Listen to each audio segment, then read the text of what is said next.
আর এই উম্মতে মুহাম্মাদির মধ্যে আরো ৭০,০০০ স্পেশাল মানুষ আছে যারা বিনা হিসেবে বিনা আযাবে ডাইরেক্ট জান্নাতে যাবে ইনশাআল্লাহ। বলে দিব তারা কারা। তবে অন্য একটা হাদিসে আসছে যে প্রত্যেক হাজারের সাথে আরো ৭০,০০০। তবে শর্ত কঠিন। কিরকম শর্ত?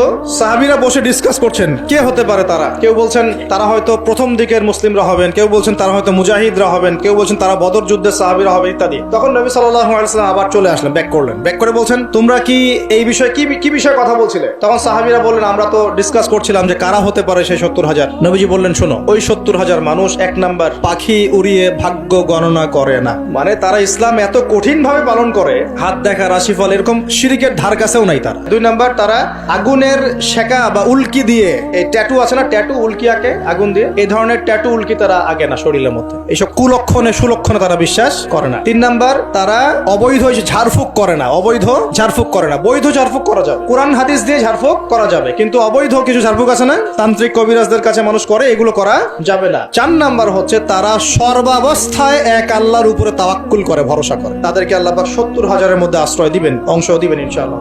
এক সাহাবী দাঁড়িয়ে বললেন ইয়া রাসূলুল্লাহ আমার জন্য দোয়া করেন, আমি যেন সেই ৭০,০০০-এর মধ্যে থাকতে পারি। তো নবীজি বললেন হ্যাঁ তুমি ৭০,০০০-এর মধ্যে একজন। এরপর আরো দুজন সাহাবী দাঁড়িয়ে গেলেন, আমার জন্য দোয়া করেন। নবীজি বললেন না, এভাবে সবার জন্য দোয়া করতে থাকলে দরজা কি হতো? বন্ধ হয়ে যেত। এই দরজা খোলা আছে।